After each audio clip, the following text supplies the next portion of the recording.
আসসালামু আলাইকুম ভাই, কেমন আছেন? জি ভালো আছি। এই তো ভালো। 3 মাস পরে আমাদের একটু আবার দেখা হলো। তো আপনি এখন কেমন আছেন? আলহামদুলিল্লাহ ভালো। ভালো। তো আপনার পড়ালেখার কেমন অবস্থা? জি ভালো। ভালো। আচ্ছা। তো আমরা 3 মাস আগে আপনার একটা সিস্টিক নোডিউল ছিল, যেটা ছিল আপনার ডান পাশে। ওই সময় অনেক খোলা ছিল গলাটা। তো আমরা মাইক্রোওয়েভ অ্যাবলেশন করেছিলাম, যেটা সার্জারির বিকল্প আর কি। যে আপনার আসলে সার্জারি অনেকে পরামর্শ দিয়েছিল, আপনি সেটা করেন নাই। না করে আপনি নিজেই মাইক্রোওয়েভটা নিজে থেকে চুজ করেছেন যে আপনি এই পদ্ধতিতে অ্যাপ্লিকেশন করবেন। তো আজকে আমরা আসলে আপনার একটা আল্ট্রাসোনোগ্রাফিও করি। আল্ট্রাসোনোগ্রাফি করে দেখলাম যে আপনার আমাদের কাছে আসার আগে থাইরয়েড নোডুলটার যে সাইজ ছিল, এটা প্রায় 50 মিলিলিটারেরও বেশি ছিল, 50.3। এখন সেটা ছোট হয়ে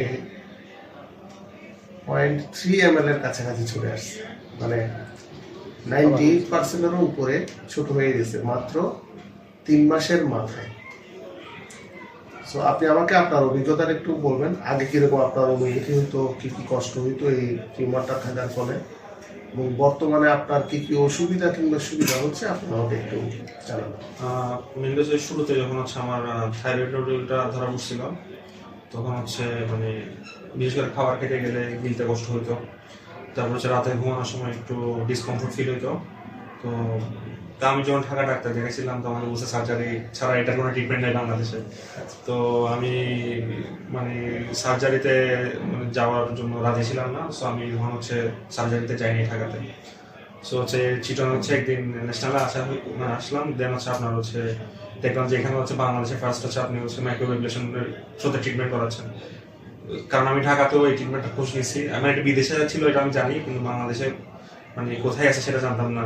মানে ঢাকার অনেক জায়গায় খবর নিয়েছি, জানতাম না। পরে চিটং এসে জানতে পারলাম যে আপনি এখানে করেন। তো এরপর তো আপনার সাথে পরিচয় হলো। তো এরপর আপনার কাছেই করাইলাম।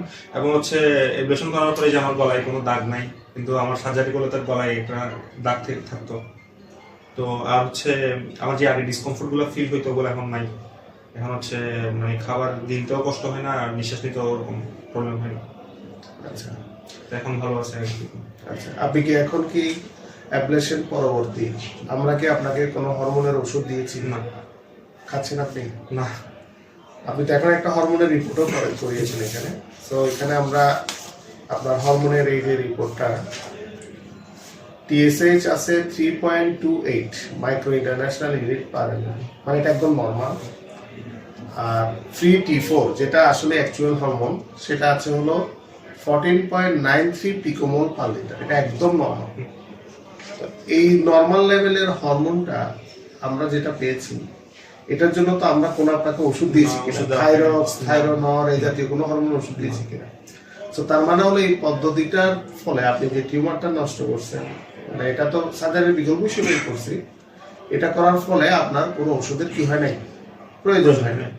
এই যে আপনার যে কোয়ালিটি অফ লাইফ কোনো ধরনের হ্যাম্পার হয়েছে নাকি ইমপ্রুভ হয়েছে? না, ইমপ্রুভ হয়েছে। এখন ধরেন আমি যদি সার্জারি করতাম তাহলে আমার হয়তো মেডিসিন নিতে হইতো, যেহেতু আমি থাইরয়েড গ্ল্যান্ড ফেলে দিতে হইতো। তো আমাকে সার্জারির পরে আমার কাছে মেডিসিন নিতে হইতো, কিন্তু আমি এখানে অ্যাবলেশন করার পর আমার কোনো মেডিসিন নিতে হয় নাই। সো এটা আমার জন্য একটা মানে ভালো দিক। আচ্ছা, আপনার আমরা একটা বুকের এক্সরেও করিয়েছি। এই যে এটা হলো আপনার বুকের এক্সরে, এটা হলো পরেরটা আর কি, মানে আজকের একটা রিপোর্ট অ্যাবলেশনের পরে। এটা আগে বাঁকা ছিল, এইরকম ছিল, যেহেতু আপনার টিউমারটা এখানে ছিল, এই যে যে শ্বাসনালী গলার, এটা আপনার এরকম বাঁকাই ছিল।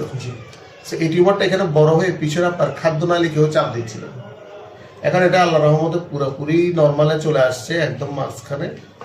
সো আপনার এই যে যেটা একটু সিঁড়িতে উঠলে খারাপ লাগতো, তারপরে খাবার খেলে ঢোক গিলার সময় যে কষ্টটা হইতো, এখন সেই কষ্টটা আর আছে কিনা? না, ওই ডিসকমফোর্টটা এখন নাই। এখন একদমই নেই। না। মানে আপনি যেই সমস্যাগুলোর সমাধান চেয়েছিলেন সবগুলোর সমাধান হয়েছে কিনা? এটা তো এখন এই যে আজকে 3 মাস পরে আপনার চিকিৎসাটা যেটা করেছেন মাইক্রোওয়েভ, এটা করার পর আপনার যে টিউমারটা ছিল 98%-এর উপরে ছোট হয়ে গেল, আপনার গলার যে সমস্যাগুলো ছিল, খাইতে কষ্ট পাইতেন, একটু উপরে সিঁড়ি দিয়ে উঠলে নিঃশ্বাস ভারী হয়ে আসতো, এগুলোও চলে গেল। হ্যাঁ। ইভেন আপনার কোনো ধরনের ওষুধও খেতে হচ্ছে না। সো এখন এই পদ্ধতি সম্পর্কে আপনার একটা জাস্ট এক লাইনের শেষ মন্তব্যটা কি না, হবে? আমার হচ্ছে মানে যারা হচ্ছে এরকম প্রবলেম ফেস করতেছে, মানে টিউমার রিলেটেড, থাইরয়েড রিলেটেড বা থাইরয়েড রিলেটেড টিউমার যারা ফেস মানে আছে, আমি মনে করি যে সার্জারি যাওয়ার থেকে হচ্ছে এরকম অপারেশন গুলো ট্রাই করা উচিত। কারণ হচ্ছে আপনি সার্জারি করলে ফার্স্ট অফ অল হচ্ছে আপনার ব্রেন কেটে ফেলে দিতে হবে, তো আপনাকে সারা জীবন হচ্ছে আপনাকে মানে হরমোন থেরাপি নিতে হবে, প্লাস হচ্ছে যে একটা মানে দাগ থেকে যায়। সো এটা একটা সাইকোলজিক্যাল একটা ব্যাপার কাজ করে, যে মানে মানুষের একটা গলায় একটা দাগ থাকলো, বৃষ্টি লাগে, আসলে মানুষের গলাটা তো একটা চেহারার অংশ। জি। সো আমি মনে করি হচ্ছে যে দেখেন আপনার তো আমার এখানে কোনো দাগ নাই। কোনো ধরনের দাগ নাই, ইভেন এখানে যে একটা টিউমার ছিল ভিতরে বোঝা যাচ্ছে। সেটাও বোঝা যাচ্ছে। সো আমি মনে করি হচ্ছে অ্যাবলেশন ট্রাই করা উচিত, কারণ হচ্ছে এখন টেকনোলজি অ্যাডভান্স হচ্ছে, মেডিকেল সেক্টর আরো অ্যাডভান্স হচ্ছে। সো আমার পুরনো পদ্ধতিগুলো ট্রাই না করে নতুন যে অ্যাডভান্স টেকনোলজি আছে সেগুলো ট্রাই করে দেখা উচিত, ভালো হবে। আমি মানে এটা মনে করি আর কি। আচ্ছা, ধন্যবাদ আপনাকে।